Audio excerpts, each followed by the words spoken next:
Sophie, vas-y. Oui, mais... But. Gremlins, voilà. Les autres renforcent l'hallucination. Enfin, je parle pour moi, hein. Tant mieux pour vous si vous n'avez pas les autres qui renforcent.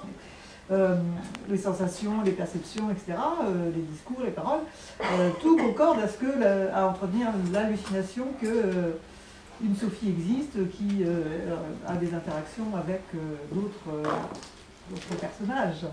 Voilà. C'est plus difficile de sortir de l'hallucination. Je dis pas que c'est facile. Hein. Ouais. Alors ça, c'est Ramesh qui en parlait comme ça. Il a dit c'est pas forcément facile parce que tu décris bien que la mécanique du rêve est bien huilée, fonctionne très bien. J'appelle ça Maya. Donc Maya est très rusée et très performante. Et on va démonter ce dont tu parles, on va le regarder ensemble. Mais par contre, il faut que vous gardiez là à l'esprit que même si c'est pas facile, c'est très, très, très simple. OK ? Hein, le mécanisme fondamentalement de la vie, de ce qu'on est réellement, est d'une simplicité tellement parfaite, tellement simple, qu'on la rate en permanence, quoi, en fait. Tu vois, c'est comme ça que Maya peut se cacher un peu plus longtemps. Okay ? Alors la complexité ne vient pas de comprendre cela que l'on est, vient d'arriver, vient d'aller un peu comme le saumon qui remonte la rivière, à l'encontre de nos habitudes, de nos conditionnements, de nos croyances, invérifiées. Parce que si on vérifie honnêtement, à plein de... par exemple, on va reprendre l'histoire du petit gremlin à la tête, qui est la façon assumée de comment on se perçoit.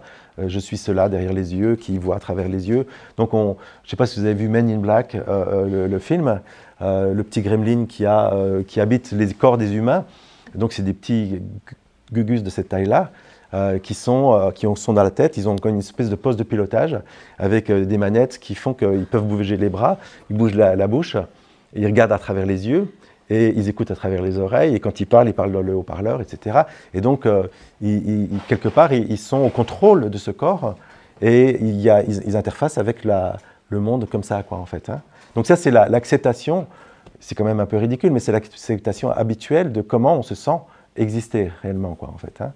Donc, si on prend ça comme une réalité, mais ces petits gugus qui regardent à travers les yeux, ils doivent aussi avoir un petit gremlin à l'intérieur de leur tête pour regarder à travers leurs yeux, qui regardent à travers les autres yeux, qui vont regarder dehors. Et on revient encore c'est des poupées russes. Donc, on revient en arrière encore. Dans le plus petit, il doit y avoir encore un plus petit. Est-ce que ce n'est pas une folie furieuse d'imaginer que notre réalité est décrite à travers cette acceptation commune de qui on est ?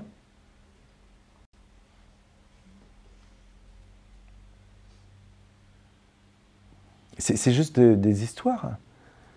Des histoires qui sont communément apprises. Elles ne sont même pas apprises, elles font partie d'une culture, elles font partie d'une lecture de la vie, qui est une lecture duelle de la vie, qui dit je suis là, moi, à l'intérieur de ce corps, et il y a toi, à l'intérieur de ton corps, et nous avons une distance entre nous deux. Et cette distance-là est la définition de moi, ce que j'appelle la souffrance.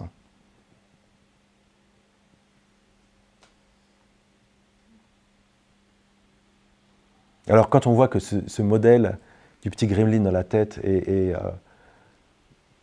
un peu crétin quand même, peut-être on peut essayer de trouver d'autres solutions, mais la solution n'est pas d'en trouver d'autres trucs plus compliqués, c'est de simplifier, d'aller dans cette simplification. Quand on enlève toutes les possibilités, tous les rêves, toutes les interprétations, toutes les croyances, qu'est-ce qui reste ?